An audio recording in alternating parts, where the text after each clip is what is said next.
What a day, what a day, what a day. Interest rates are falling. The stock market is crashing right before our eyes. And the Fed is thinking about an emergency rate cut. There's about a 60% chance of that happening within the next week. An insane time in the market, but a great time to be a new real estate investor. So if you're new to the channel, like, comment, subscribe, leave a comment that says I subscribe. For everyone who leaves that comment, I'm going to send you instant access to one of my free real estate trainings. It'll show you how to acquire properties for pennies on the dollar all across the country. You don't want to miss out on that free offer.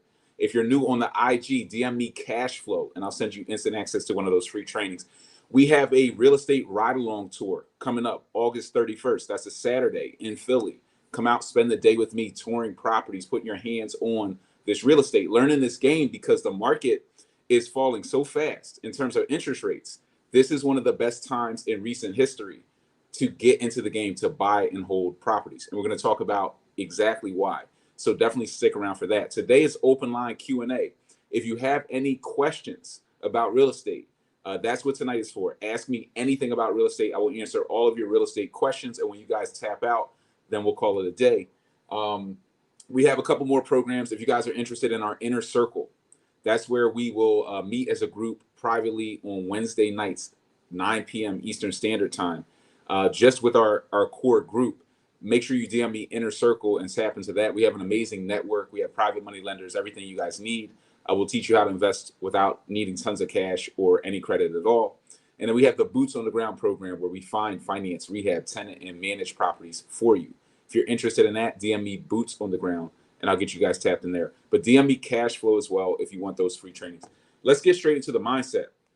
The mindset for today. And guys, if you're on the IG and you want to tap into the YouTube live, where we have all of the articles, guys on YouTube, all the links are in the description to all the articles we're going through. So all the resources are in the description. If you want to tap in, just go to my IG stories and there's a link there. You can click and join onto the YouTube channel. Definitely sub up on the YouTube channel. We've crossed over 20,000 subs. So the channel is growing. Mindset for today. Warren Buffett once said that it's wise for investors to be fearful when others are greedy and to be greedy when others are fearful. Another saying is when there's blood in the streets, buy the real estate. And I would say from today, the market that we just saw, dropping 1,000 points, pretty much globally, everybody's market is getting hit. The jobs numbers in the U.S. came in weaker than anticipated. That kind of freaked out the market. There's potential wars, that could be going on in the Middle East. That's freaking out the market. There's a lot of things that are shaking up the market. But it's ultimately going to lead to lower interest rates faster. The Fed may do emergency rate cuts as much as 75 basis points. There's about a 60% chance of a 25 basis point cut. But rates are going to go down. I've been saying this for over a year now, that rates went up very fast. So if rates go up fast, chances are they could go down fast. That's just basic logic. And I'm a logic-based investor. So something that goes up very quickly, like faster than it's ever happened in recent history, it could go down quickly. We're now seeing that play out, where rates are going to fall faster than anticipated, than a lot of people expected. We're already getting close to the 5%, where you see a 5 in front of your 30-year fixed mortgage rate. And that's going to unlock a lot of supply. The market is what I would call frothy. The market is getting ripe, and it's perfect for buy and hold real estate investors. For those of you who have been sitting on the sidelines, wasting time thinking, oh, I'm going to time the market. I'll figure it out when the timing is right. I've been warning you, don't try to time this market. You need to get in. You need to learn the game now, because if you try to time this thing, you're going to miss it. You're in the process of missing it. Rates are falling faster than many of you can learn the game. So if you still haven't learned the game here on IG, you better be DMing me cash flow, trying to learn this game. And just tapping in, guys. You can click the links in the description on YouTube and just tap into some of the free trainings as well. But is now a good time to invest? Well, if you're following Warren Buffett, the market, if we look at the extreme, the fear index, this is the fear and greed index. This is on CNN.com. So, and the link is in the description. Any of you can tap in here. We're at kind of like all-time levels. Let me open this up differently. We're at like all-time fear levels. Let me scroll this up. We're at like a 19 on the fear and greed index. This is extremely low historically. Let me show you guys a different view, like a timeline view, so you can kind of see where we've been at even within the last year. This is really bad. So this means the market is freaked out. People are afraid. People are selling off stock positions. I just dropped something where a famous real estate investor, guru, is like, sell everything, sell your house, everybody sell everything, which I think is complete nonsense and fear mongering. He wants you to sell so he can buy. But right now is a great time as rates are going down because of this fear. The Fed's going to cut. They might do as many as 3 or 4 cuts this year. So you will start seeing a 5 in front of that number, in front of that 30-year mortgage. That's going to unlock so much cash flow for you guys. I don't think you guys fully understand. If you haven't been in this market for like the last decade, you haven't seen the fluctuations, what this is going to do to cash flow, especially in some of the top 10 cash flow cities, like the ones we invest in: Philadelphia, Baltimore, Cleveland. In these top 10 cash flow cities, even in some of the cities that haven't been cash flowing at 7.5%, 8% interest rates, when you put a 5 in front of it, it starts cash flowing again. This is the time to get in before prices go up. As rates go down, prices tend to uptick. So this is a window of opportunity, which is why I've been telling you guys, don't sit on the sidelines. But right now, everybody's afraid. So you can watch the news, you can listen to the fear mongers, or you can listen to one of the wealthiest men to ever live, Warren Buffett, and follow that path of everybody else is fearful. Let me find the opportunity. Let me find out where the path is. Right now, the path is, if we're going into a recession, if we're going into a down market, you want to invest in affordable housing. You don't sit on the sidelines and you don't sell all your assets. You start buying affordable housing and investing in affordable housing during a recession, because as times get harder, people start downsizing. They start looking for affordable solutions. So if you're there building it, it's the build it and they will come mentality. Just keep building that affordable housing because more and more Americans are going to need it. So it's very simple. Let's get into some of the questions. So what I do is I compile questions that mentees are DMing me, texting me kind of for the last 2-3 weeks.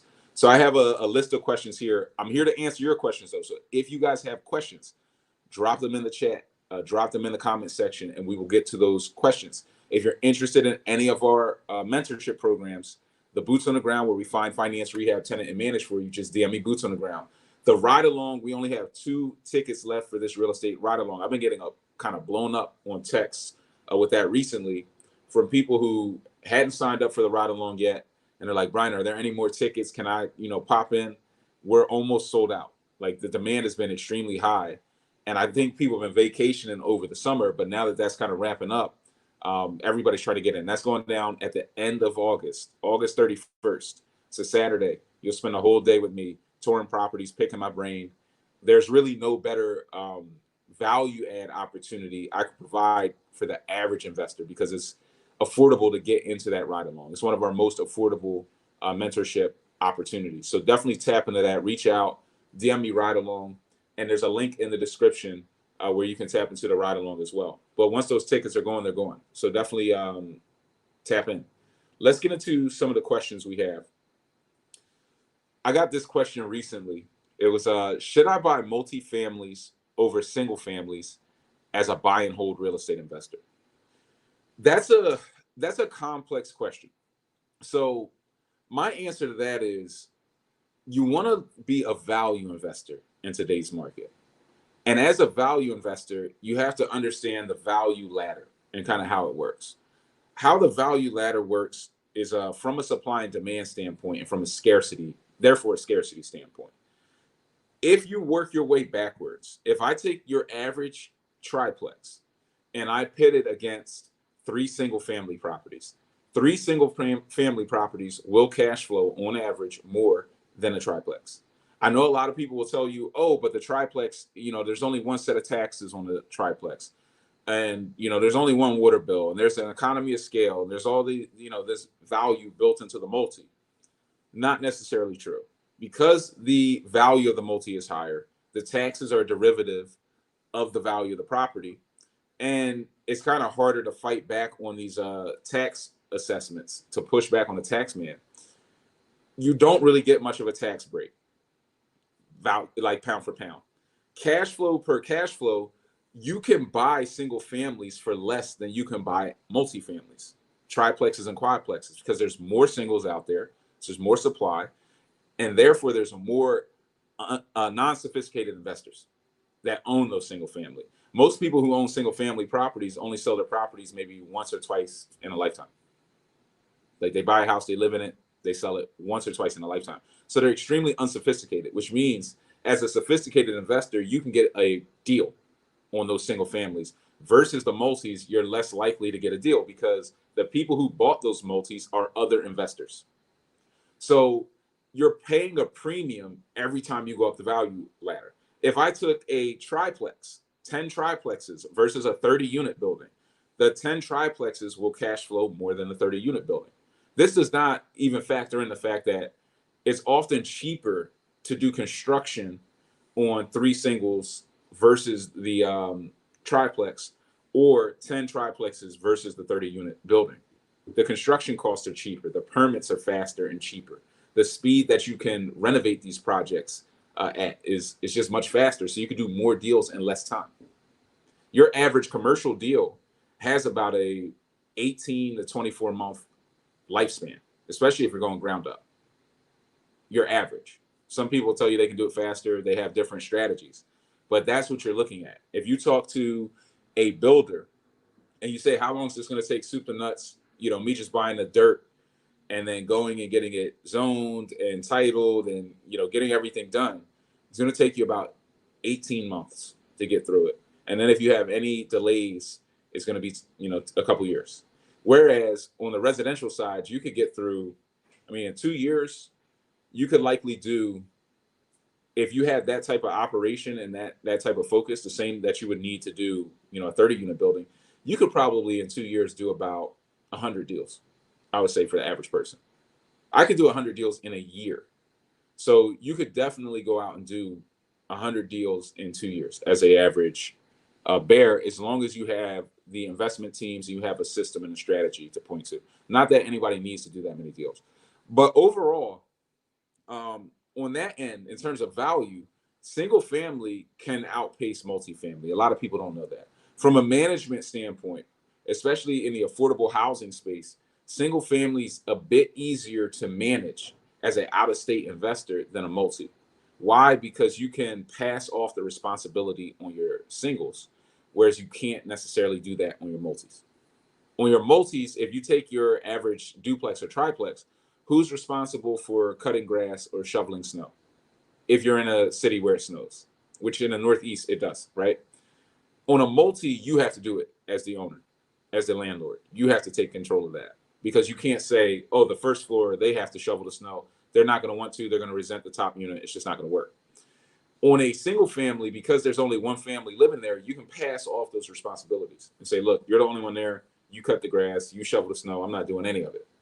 So from a management standpoint, your single families can be easier to manage. From an exit standpoint, when you go to sell those properties, if you go to sell them later, selling single families, you have a lot more exits, because you can sell those to people who want to own or occupy, mom and pop. You can rent to own. You can do a lot of different things. With a multi, most of the time you're selling that multi to another investor or investment minded person. Even if it is somebody who's going to live in one unit, rent out the other units, they're still investment minded. So to me, pound for pound, singles make sense. Multis also make sense. I'm not knocking multis and saying you shouldn't buy multifamily. You should. But don't think that multifamily is necessarily better than single family. Pound for pound and value for value, I would say you can get a lot of value out of single family. But if you have more capital to play with, if you're trying to move a little bit faster, you can also get a lot of value out of your multifamily properties. There's definitely more demand when you go to sell on your single families. And appreciation, I would say your single families can appreciate faster because you can buy more of them with less capital, and they can all appreciate individually. You can actually make more money on appreciation um, over the course of time. Here's a question from Jordan, and I'll get into some more. I have some more questions stacked up. Guys, if you're getting value, like, comment, subscribe, share the content with somebody else who you want to get value. And if you're on IG, you're interested in those free trainings, DM me cash flow. If you're on YouTube, just click the links in the description. You can tap into those trainings. Jordan says, what does the co-op filter on Redfin mean? What type of property is that? Well, there's co-ops. So there's going to be condos and different properties like that that were going to fall into that co-op bucket. But what I found on Redfin, and for those who don't know, like, we run a lot of our comps on Redfin. You don't need like specialized MLS access. You can go right on Redfin and pull your comps.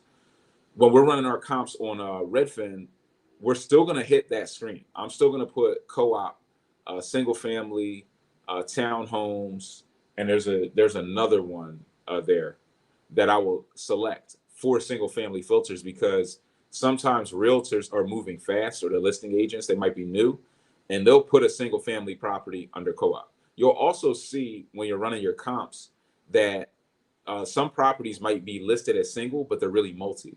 So you have to have an eye for what your typical multi-family property will look like in a zip code from a square footage standpoint. There are very few single family properties that are 2,000 square feet, 3 stories tall.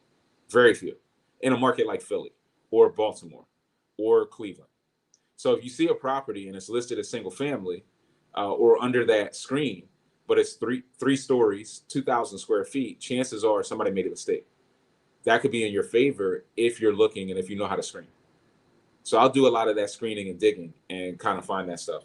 I find deals like that probably on a weekly basis where they're mislisted, or somebody like the realtor, sometimes they don't know the zoning of the property. So they might be listed single family, but I know that the underlying zoning of the land will allow me to convert this into a multi.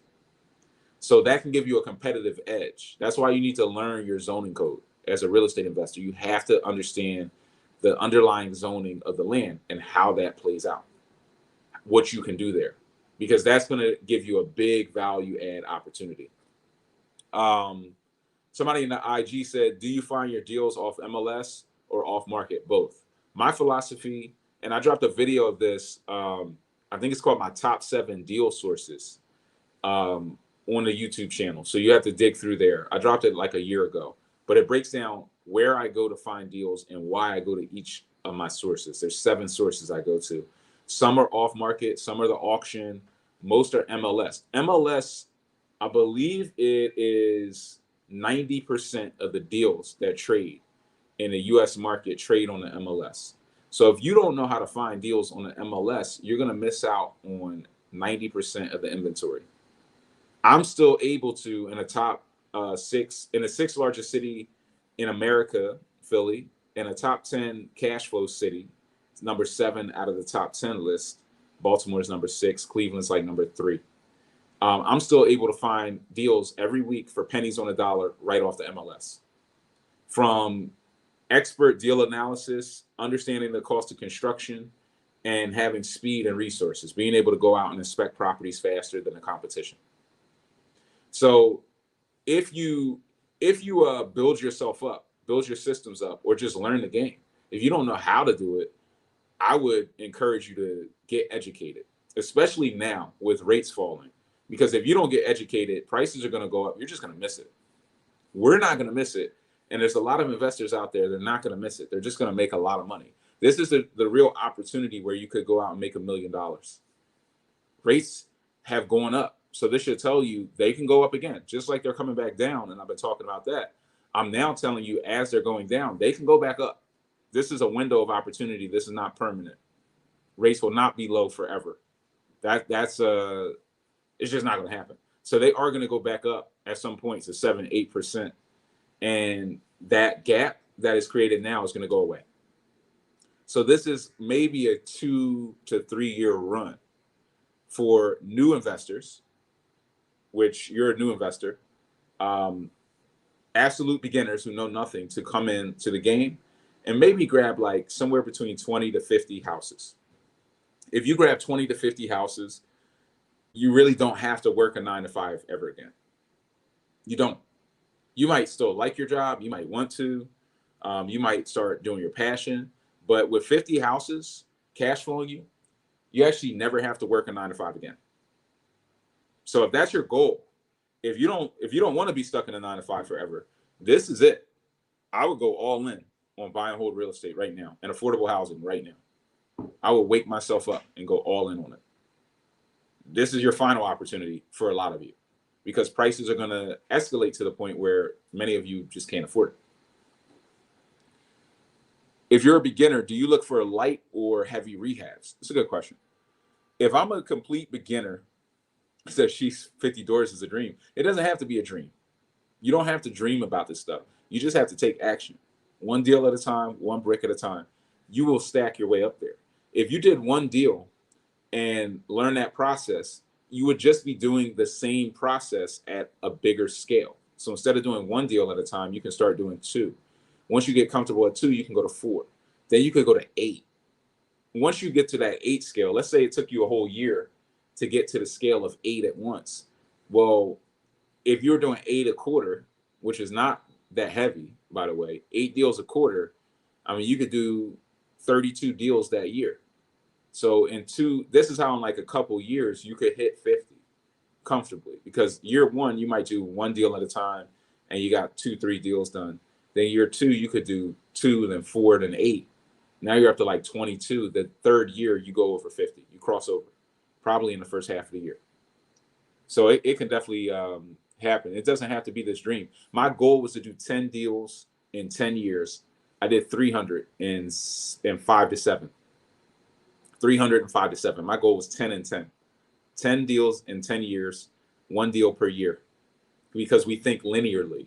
And I ended up scaling the way that I'm telling you guys in 305 to 7 years. And that was not the goal. That was not like my intended goal when I got started, but you climb a little higher, you see a little further. If you're a beginner, do you look for light or heavy rehabs? I would say look for lighter cosmetic as a beginner. As a beginner, look for something cosmetic, unless you have resources. Like there are people in our Boots on the Ground program, and it's like, well, Brian's team is going to find the properties, rehab them, tenant them, manage them. Like I'm doing all of that heavy lifting for you guys.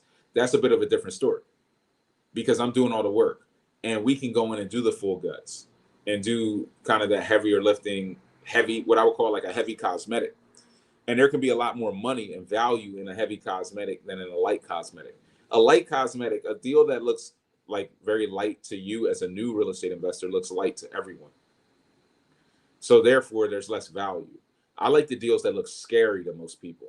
The deal that scares you, I make more money on because you'll avoid it. Most people will avoid it. Now I can lowball the seller and get that deal for pennies on the dollar. That's where I come in and make my lion's share, right? Either that or zoning conversions. So there's a little bit of both. But as a new investor, if I was doing my own deal, my first deal with no mentorship, no guidance, I would go as light cosmetic as possible so that my mistakes would be very small and I could learn lessons. If I had mentorship, if I was tapped in and dialed in, I would go a bit heavier so that I could learn more. I would actually do something that I was afraid of so that I could prove to myself that I don't need to be afraid of that moving forward. Because the money, where I'm telling you guys, the money is in the fear. When people are afraid of the deal, that's where the money is. When it's a burnout property, that's what I'm going for. I want that property that looks scary, where there's a hole in the wall, where the roof is blown out, where the back of the house fell out. I'm going to brick it back up, and that's where the money is. But that's from a lot of experience, a lot of knowledge, doing a lot of rehabs, hundreds of gut renovations, having a lot of experience. I'm able to do that. So I wouldn't do that out of nowhere on my very first deal. I would go very cosmetic. Did I follow that advice? No. Kind of. I mean, I did a couple house hacks when I was getting started. But at some point, you got to do your first full gut rehab. And it's always your first beer. I don't recommend doing that without any guidance. I did it without guidance, and I got burned for like 50 grand on that deal. And there are a lot of people who reach out to me in that position. They want to do their first deal. I'm telling them, look, get the knowledge, tap in. They're like, no, I can figure this out. I'm smart. I know they're going to get burned for 40, 50 grand. They're going to learn a tough lesson. But they would rather learn that lesson and tap into mentorship because they can see the price of mentorship and say, I don't want to pay that. They think they're not going to pay the ignorance tax, but they are. And the ignorance tax is always 10 to somewhere between 10 to 100x the cost of mentorship in my experience. I look at my story and say, hey, I lost 50 grand. I was on a podcast. The guy said, look, I lost 250 on my first deal. I was like, wow, maybe I should stop telling my story if you lost a quarter. So it's all relative. But that's what I would say is you're going to pay one way or another. The ignorance tax is usually 10 to 100x. So if I lost 50,000, there are people who lost a quarter million. That guy who lost a quarter million could have gotten a mentorship program for probably a couple grand, 2,500, and didn't, thinking he was going to figure it out, got ripped for a quarter million. So he paid 100x the cost of the knowledge. And you just have to decide how penny wise, pound foolish you are. A lot of us are extremely penny wise, pound foolish. But this is not a game that you want to be penny wise, pound foolish in. This is a game where you just want to win and start to get some financial freedom, get out of the 9 to 5, just accomplish your goal. And you have to invest in yourself. A lot of you will stroke a check on going to a college. You'll get $100,000 of student loan debt, but you won't drop a couple grand on mentorship for a game where you could get burned for 100K cash. So you have to pick your poison there and understand that this game it's a serious game. If you win big. You win financial freedom, so you win everything. But you can lose your shirt as well. How much money would somebody need to get that first deal and get in the game? It depends. There are ways to acquire properties without needing much cash or credit at all. We've had mentees do it. I had one mentee get in. He grabbed like 2 triplexes for no money out of pocket. He just took them over lease purchase options, 2 triplexes in St. Louis. And then, you could house hack. My first deal, I put down 7K. I got a duplex with a basement unit as well that I was going to live in. So that was only 7K to get that. I would say if you're doing like a burst strategy deal, you want to have like 25,000, 35,000. Not that you're going to use all of it, but you need some to use. Like you can get to a deal burst strategy for like 15 to 18,000 on kind of the lower end, but you would want to have 25 to 35,000 so that you're comfortable. So you don't need tons of money to get in this game, but you do need the knowledge, because if you don't have the knowledge, you'll get burned. You could get burned for 50 grand. So if you're not dialed in, like if you're tapped into the boots on the ground program, we're going to take care of you. We're going to make sure that you're good. We're going to put good contractors on the project. We're going to hold your hand through the deal. That's a whole different story versus going out trying to do your own deal. If you're trying to do your own deal and just figure it out, I think you would want to have more money. You would want to have 50,000 to 100,000 if you're going to do that.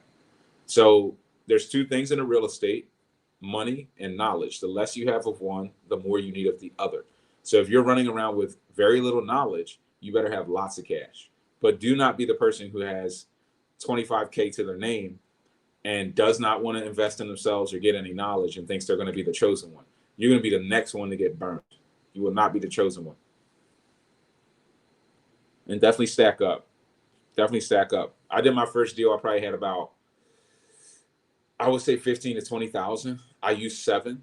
So that was a comfortable position. And I did that by house hacking and using seller assists and different financing strategies. I'm a residential project manager that builds out suburban communities. I can build homes from dirt to close. Where should I start? It depends. I will focus still on the top 10 cash flow cities. I will go looking for cash flow. If it's me, I'm looking for wherever I can cash flow, unless you just want to flip those houses. But why put in all that work building from the dirt just to sell it? The longer you're in this game, the more work you do, you stop wanting to sell. I was talking to somebody recently who tapped into the boots on the ground to flip, and then he started going through my course content and was like, damn, should I be holding more? And I'm like, probably. Because as you do this work, as you invest this time, you look up, another year went by, you're getting older. It's just like, it's similar to the 9 to 5 in that sense, where you keep going and it's like, I'm getting older, I'm not getting younger. So why am I selling all this value off when I can hold it and it's going to appreciate, and I'm going to get tax write-offs and losses and keep more money, but get paid over and over again for what I did, not for what I'm doing. The value of this game is in how many properties can you hold and cash flow. So I would look always for where I could build that would produce cash flow and where I can get good financing.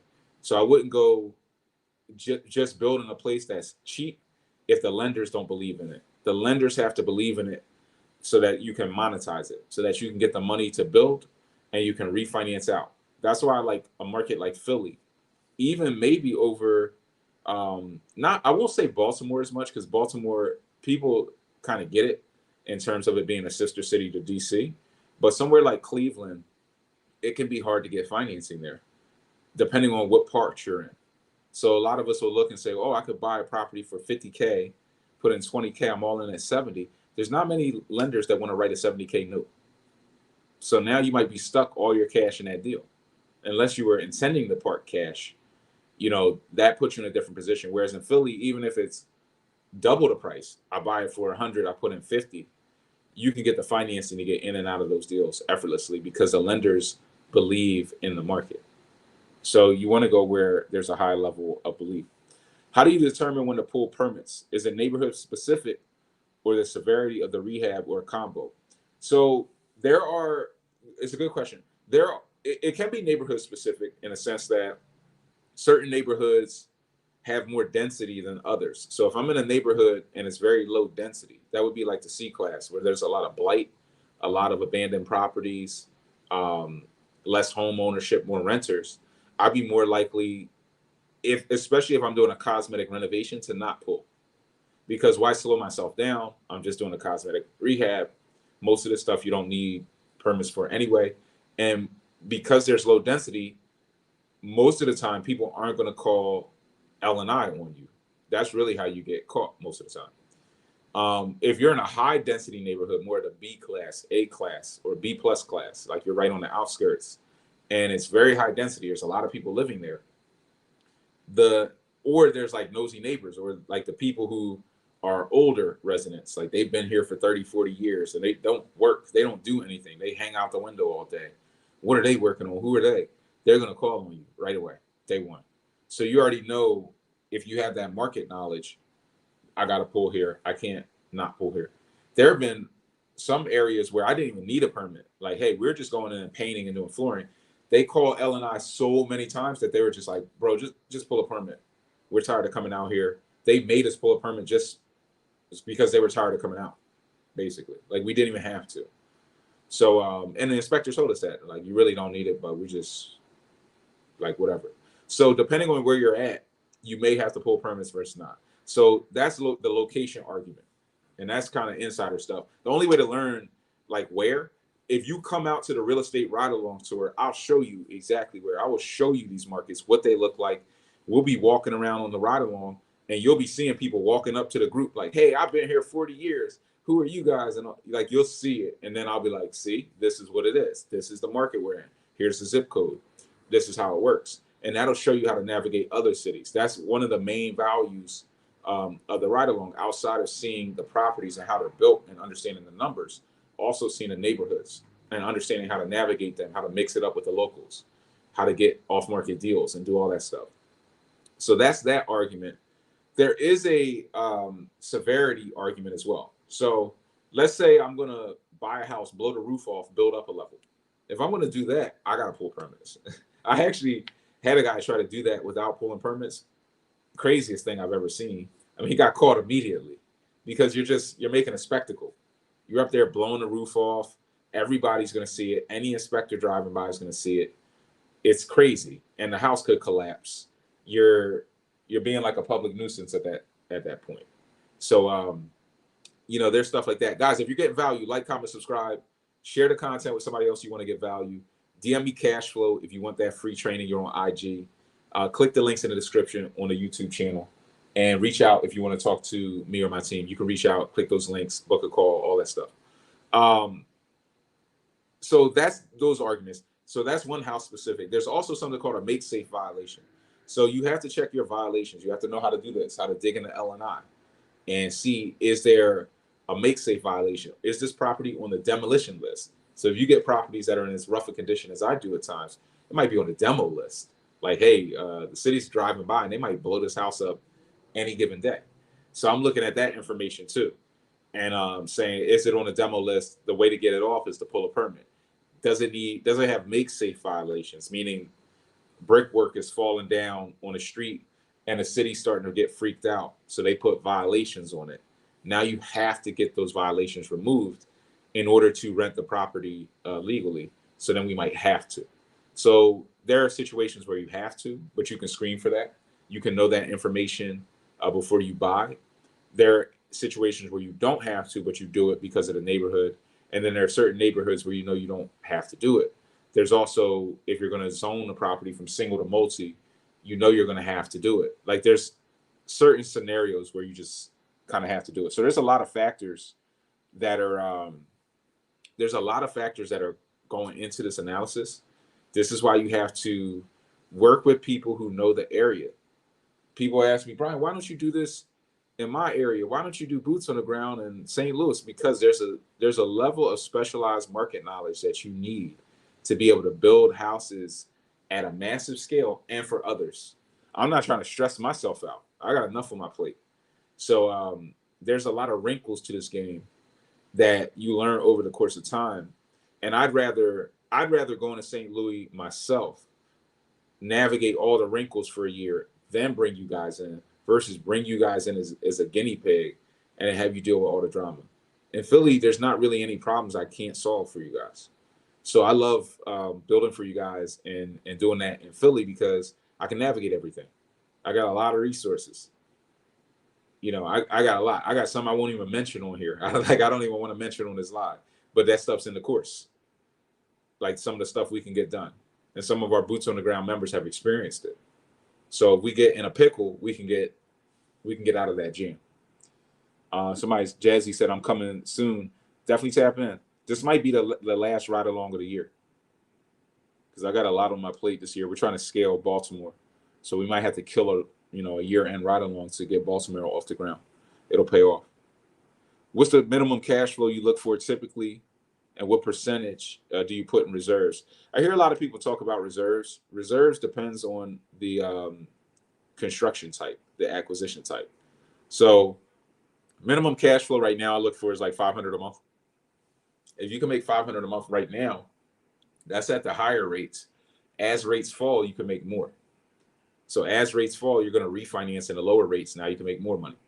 So I'm looking at that. So 500 a month, multis like 1,000 a month, singles 500 a month, and that's numbers that we're seeing actively right now in Philly, even at these higher rates. As rates go down, we're going to be looking for on average about 650 to 700 a month, and then some of these singles could do 1,000 a month, even as singles at lower interest rates, which is going to be crazy. And for reserves, it depends. If I'm going in and I'm doing a full gut renovation, I don't need much reserves. I might only have $4,000 of reserves per property. Now, you've heard people say you need 6 months of interest payments and all.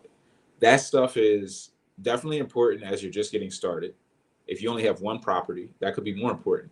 If you had 10 or 20 properties, it becomes a little bit less important because even if one tenant wasn't paying, you still have so many other properties that are covering that. So I would carry less reserves and keep more of my money in this what we call in the street, in the projects. I have more money out getting more deals and more projects making more money for me versus sitting in a bank account as reserves, especially on the full guts because I'm changing everything anyway.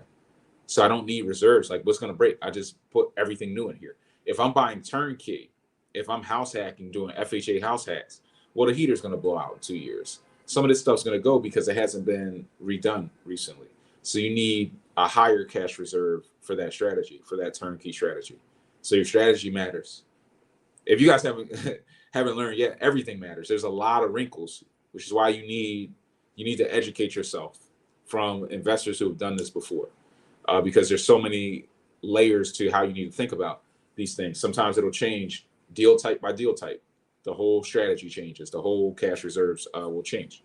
So I'm looking at things like that as well on cash reserves. But for me, I'd rather my money be out in the street in more deals, making me more money. That to me is safety. If I can get another rental property that can kick out more cash flow, that will cover a bad deal. The only way to cover bad deals is to get more good deals. That's the way. And then let the bad ones appreciate. in value, let the rents go up, and then they'll start to cover themselves. Somebody said, I feel that. Where is the tour? The tour is in Philly. What's L&I? L&I is license and inspection. The tour is in Philly. Saturday, August 31st. You'll meet me in Center City. We got a tour bus. You get your hoodies. You'll get your 24/7 cash flow gear. We lace you up with the rehab budgets for all the deals that we're going to see for the day. And then we go around. We're out in the field all day. There's no classroom. You do get lifetime access to our some of our course content, but we're really focused on being out in the field and getting you guys in properties so that you can see the game hands-on. It'll take the fear out of real estate investing for you. We'll break for lunch. We'll see more deals. We wrap up at like 5:30, 6 p.m. So it's a day. You got to wear your steel toes because we're going into active rehab projects in all different stages of full gut renovation. So you'll get to see kind of what we're doing all day. We're working on probably 20, 25 renovations at once at any given time right now. And that number is growing. We're on pace to hit 100 deals this year. But we're working on a lot of projects. We'll probably only have enough time with traffic, time, break for lunch to see maybe like 15. But that's a lot of deals. Seeing 15 is like, we really got to map it out and stay on a tight schedule. Like we can only stay at each property for 15, 20 minutes in order to fit more deals in. And by the end of that tour, you have a very good understanding of the process, how houses are put together. So for the people who've done it, you'll see, especially if you're on IG or on the YouTube, if you go through the Reels or the YouTube Shorts, you'll see a lot of the testimonials from people who've done these ride-along tours and the value that they've gotten from it.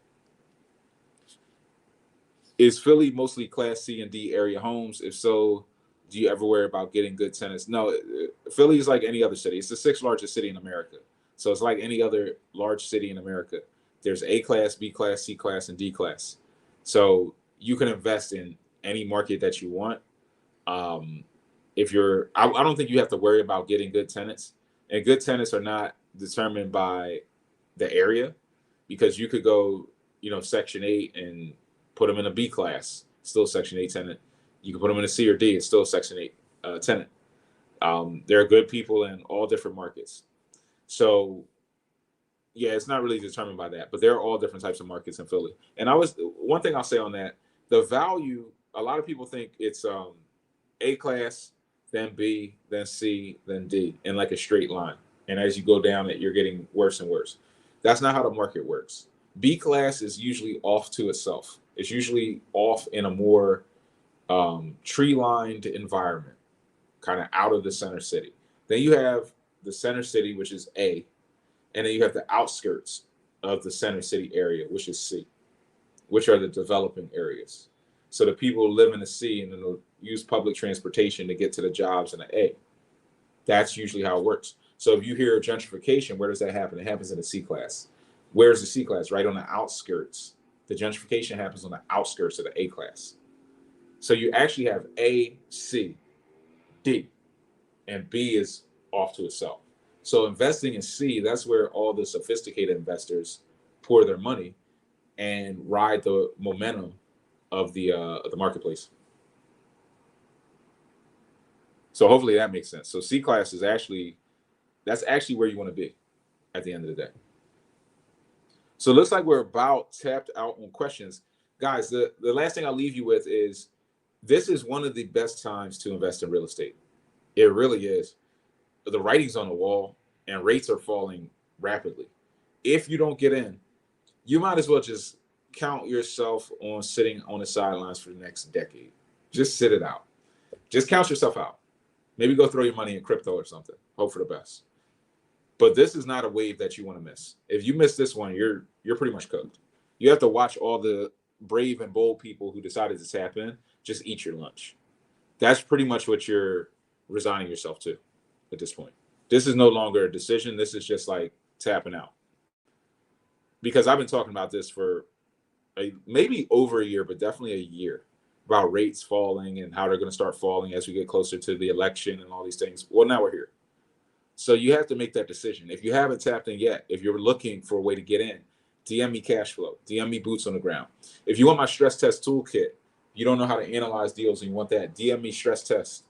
and I'll send you my cash flow analysis tool that we use um, inside of our boots on the ground program, and with all of our students, all of our mentees. Interest rates today, they fell a little bit further. The 30-year fixed mortgage rate fell further on Monday to 6.34%, which was the lowest level since April of 2023. So we're right there. With a rate buy down, you could get down into the something with a 5 in front of it, maybe 5.875 or something like that. But rates are getting there. It's going to unlock the inventory. Prices are going to go up, and people are going to win. So the people who've been in the game, they're definitely going to win. Don't message me. Well, don't comment cash flow. You have to DM me cash flow, text me. I saw Silverman Fox, text me or email me. And if you're on the IG, just DM me cash flow, boots on the ground, any of that stuff, and we'll get you guys tapped in. We're doing another live on Wednesday afternoon, Wednesday at 3 p.m. Eastern, 12 p.m. Pacific. Definitely tap into that. I don't have the topic in front of me, but I believe we're going to talk about the 4 action steps that you need to take to get your very first property. This is such a crucial time to try to get yourself started, get some experience, because if you can at least get one deal done between now and the end of the year, you can run into 2025 like a bat out of hell, and you can try to get 10 deals that year because the market is going to be perfect for it. But definitely tap into that. If you guys have more questions after this, DM me with your questions. DM me about the different programs. Click the links in the description. The ride along, by the time you see this, if you want them live, it might be sold out. But definitely reach out about that. There's some of the links in the IG stories as well. Hope this helped you guys. Share it with somebody else who you want to get value. Brian Grimes, your real estate mentor. I'll see you on the next one.